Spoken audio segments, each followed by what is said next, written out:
Ambassador, thank you so much for joining us on The Record. It's a pleasure. I want to ask you to walk us through what exactly is the Trump doctrine in the Middle East. So President Trump brilliantly said, look, I'm not going to lose any more American lives. We've been there. I'm not going to take over any more countries and try and teach them the colonial method. It never worked. So we'll worry about counterterrorism, we'll cooperate with our neighbors, and that's it. And that's basically what he's done. Israel, a different story. Israel is a valued ally. We subsidize them $4 or $5 billion a year. It has a special place in America's heart. And we're living with the confusion of what's happening in this transition. So it's complicated. It's a really difficult zip code. What's the end game? I was hoping you weren't going to ask that because I don't know. I don't think anybody knows. Look, the end game, when we say peace, it's an illusion. There's never been peace. There will probably never be peace because everybody's fighting for legitimacy. So people say, well, they're fighting over borders and boundaries. It's not what they're fighting over. A border or boundary is the currency of a negotiation. The end result is somebody wants dominance, which means somebody has to submit. In that part of the world, submit, there's no Arabic word for submit. They can't wrap their head around submit. So eventually, prosperity is the only answer. When you take a step back and you look at the support that the United States has traditionally had for Israel, even within the president's own party, he's losing support on that issue. Do you see that America's policy could change as a result of that? Look, I think President Trump has something in mind. And it's hard for the world to accept. Just that death on any basis is unsettling. Whether Gaza is happening as a result of Hamas taking 2 million people hostage, which it is, and those deaths of children and women and fighters as a result of that, or Israel being overly aggressive, it doesn't matter. It's got to end. But many would say by refusing to endorse a ceasefire in Gaza, the United States is helping that situation. I think there's been 27 ceasefires. None of them work. A ceasefire is not going to work. What did you make of Hezbollah reaching out to Saudi Arabia? Do you think anything will come of that? No, I think it's a joke. I think they're just trying to unsettle. They're groping, right? Our counterterrorism group, by the way, not just President Trump, but all the, Secretary Rubio is an unbelievable set of hands. And we have in the Department of War, counterterrorism, the Department of State, we have lots of resources. Those resources with Saudi, everybody pointing to the Abraham Accords. Well, maybe it's not the Abraham Accords, maybe it's the Solomon Accords. But eventually, it's not the road to Damascus, it's the road to Jerusalem. And Saudi Arabia understands that. So the UAE went there early, it has a smaller population. You know, Saudi Arabia has 30 million Muslims a year that come to Mecca and Medina. They have a very conservative base, they have to go a little slower. So at the end of Gaza, I think you'll see Saudi pointing to alignment. Everybody has to get in alignment. We have to bring Israel back to the middle and Saudi back to the middle. But in the midst of the confusion in Qatar, of all our valued allies saying, wow, we always knew how aggressive Israel was, but does this mean that the U.S. is no longer a security guarantor for us? So Does it? No, it doesn't. Look, it was not good. Qatar has been a great and valued ally to us since day one. Sheikh Tamim, Sheikh Mohammed, every time we've asked them to do something, and it gets confused, right? In America, saying, well, they house the Hamas, they house the Taliban. They did it at our request. If we didn't have some conduit to be able to speak to them, we would never get there. So Israel taking that action without asking permission, they didn't ask permission of the United States. Was that an overstep? Not within my job description to give that point of view, but I'll give you my personal point of view. And I know because I deal with them every day. And I don't agree with a lot of things that they do, but I respect them meaning the Israelis, because they tell you exactly what's going to happen. But they didn't tell us. In general, after October 7th, Everything has changed in the Middle East, everything. And Bibi Netanyahu will tell you, he's not concerned about borders. He's not concerned about the red line, the blue line, the green line. If he feels that his borders or his people are being threatened, he will go anywhere and do anything. Full stop. So everybody's on notice that this is going to happen. So what's happening is that the Palestinian situation, since the early 1900s has been this quagmire of everybody trying to figure out, what is this? Why won't the Arabs take them? Why won't Egypt take them? Why won't Saudi Arabia take them? Why won't anybody take them? It's a real quandary. So, because they want to stay on their land. That's why people won't take them. So this idea of everybody staying on their own land could go on forever, which really has nothing to do, honestly, in my humble opinion, it's not about the land, it's about legitimacy. It's about relevance. You're taking away their identity, and that's not a good way to negotiate with anybody, because it is about their own relevance. It's not about a line, it's not about the Golan Heights, it's not about Gaza, which is a horrible, horrible place in the first place for them to try and survive, or the West Bank. But if you don't agree with the policy, what are you doing in the job? I do agree with the policy. The president's policy? You agree with what's happening in Gaza? Personally, I hate what's happening in Gaza on all sides. For the Palestinians, for the Israelis, for the Jordanians, for the Lebanese, for the Syrians, for the Turks. In my job description, it's a mess. You have Keir Starmer recognizing a Palestinian state. You have Emmanuel Macron threatening to do the same, Australia, et cetera. There seems to be a shift happening. In your mind, is this anything more than window dressing? Are these statements at the UN about a Palestinian state helping or hurting?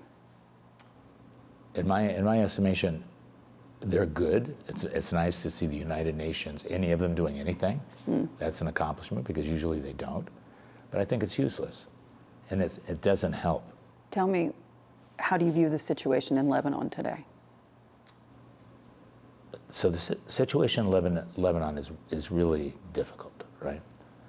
In that they've been through, since 1976, they've been through a civil war.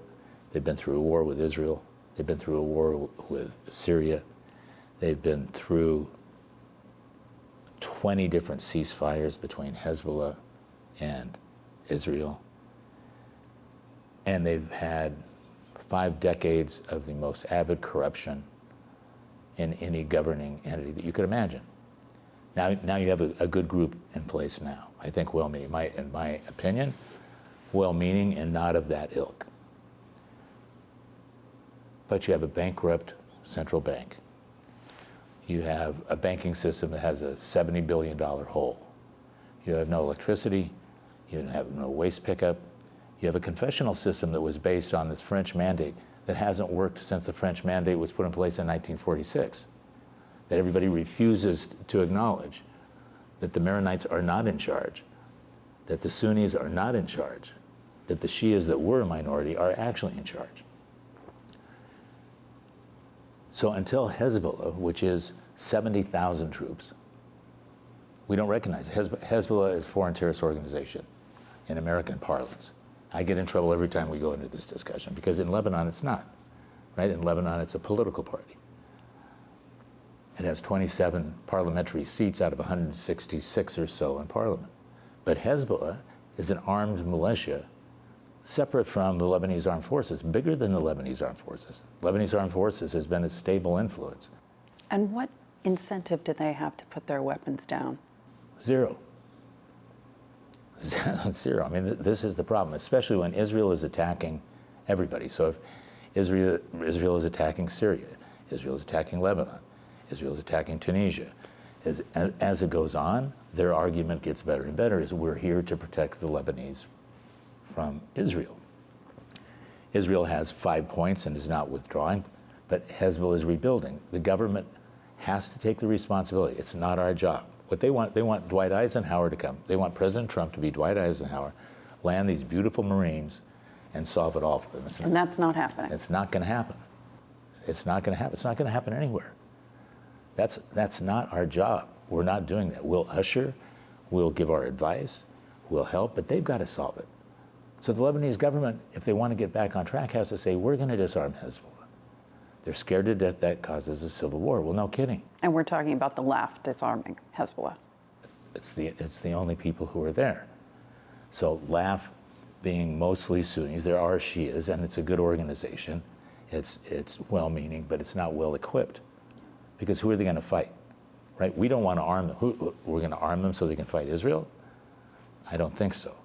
So you're arming them so they can fight their own people, the Hezbollah. Hezbollah is our enemy. Iran is our enemy. We need to cut the heads off of those snakes and chop the flow of funds. That's the only way you're going to stop Hezbollah. You're not going to have LAF go knock on the door of a Shia house in Hezbollah and say, excuse me, ma'am, can I go and take the rockets and the AK-47s out of your basement? And if not, I'm going to take you away at gunpoint? Many Lebanese would say that the United States is just playing the same old, post-colonial game at this point, which is that we nudge them in a certain direction and then leave them. And it happens from administration to administration. How do you respond to that? I would say the Lebanese, and I don't mean this in a disrespectful way, because all they do is talk. There's never been one act. We told them, do you want our help? We'll give you our help. We gave them a playbook. They can't get there. They can't execute. No, absolutely not. So we say, fine, we're not going to execute. You know who's going to execute? Walk across that border. Do you see where Jerusalem is? Jerusalem is going to take care of the Hezbollah for you. And that's what's happening right now. Absolutely. Because, and we see the intelligence. The Lebanese think Hezbollah is not rebuilding. They're rebuilding. As we talk now, they're rebuilding. And the Lebanese say, well, we just want a ceasefire. Well, of course they want a ceasefire. Because in that period, Hezbollah, the flow of funds, there's $60 million a month coming from someplace. We need to figure it out. A Hezbollah, let me just give you an example. Let's say you have 25,000 activist troops, Hezbollah troops. You have 70,000 altogether. You probably have 60,000 LAF troops. You have more Hezbollah troops than LAF troops. And a Hezbollah troop makes an average of 1,000 to 2,000 a month. A Lebanese soldier makes 200 to 300 a month. So if you're a Lebanese soldier, you have to be an Uber driver, a barista, and pick up garbage on the weekends in order to fight. In addition to that, Hezbollah also runs the best municipalities. They have water, they have power, they have waste management, because Iran is funding that money. So if you want to get rid of Hezbollah, you choke Iran. The problem is everything is gray market in Lebanon, as you know. So everybody's making some money someplace off the Hezbollah flow of money. So the Lebanese, when they say that it's America's saying, we've been here for 47 years doing the same thing with you, and it's never worked. So we're done. We're done. We're no boots on the ground. When I say we're done, we'll always support LAF.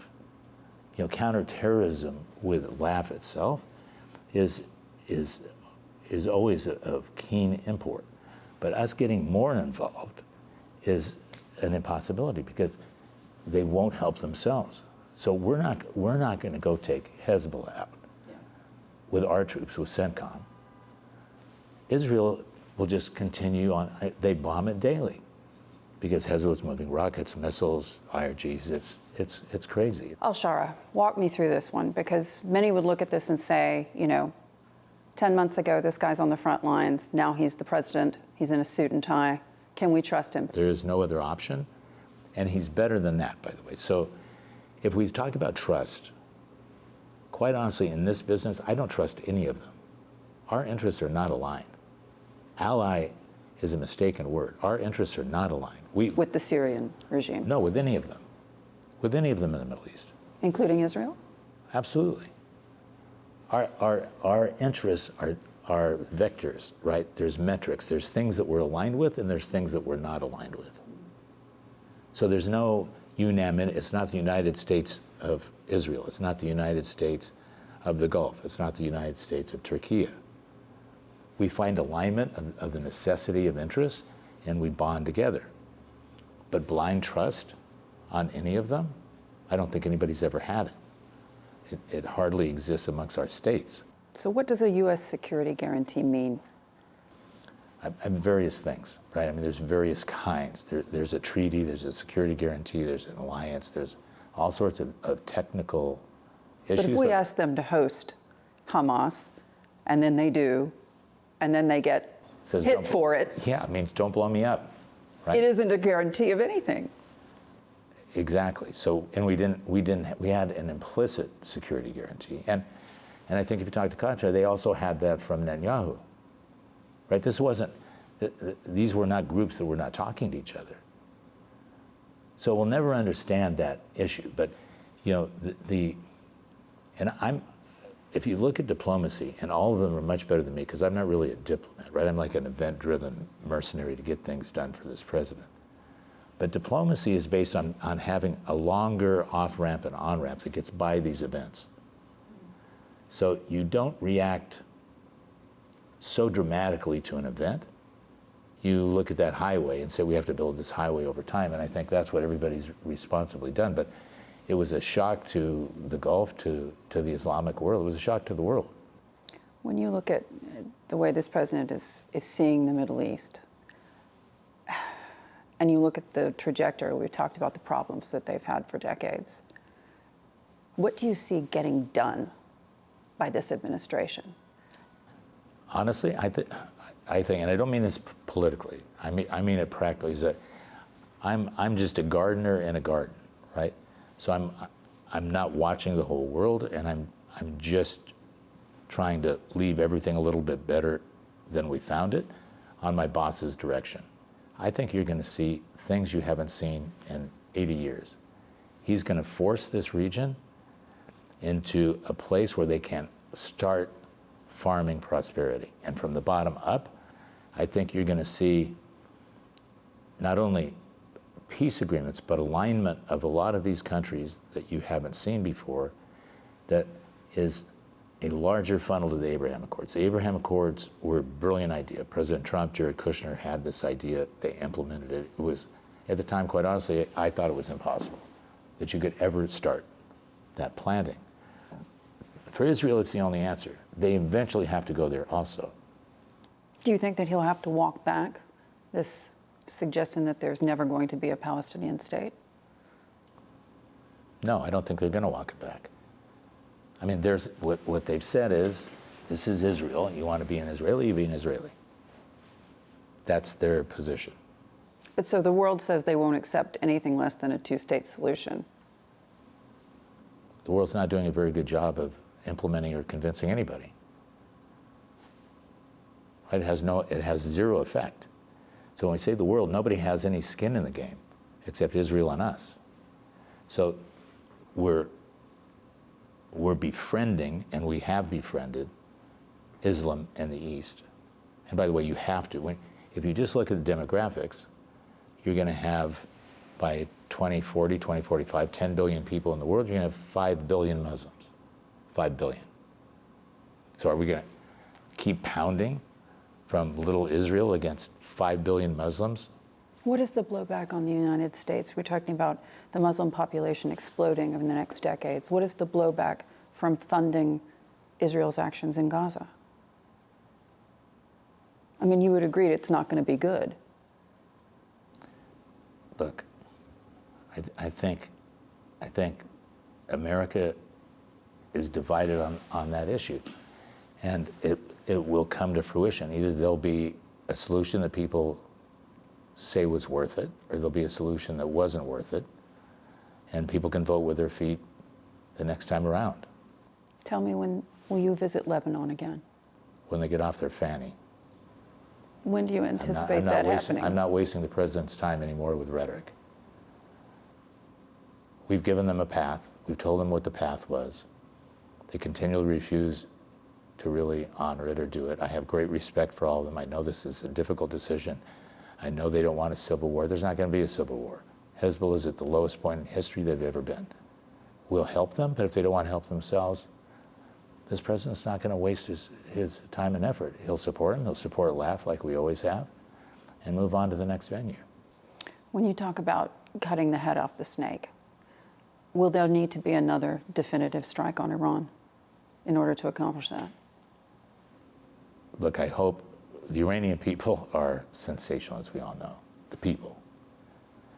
Educated, thoughtful, civilized. I don't want to see them harmed in any way.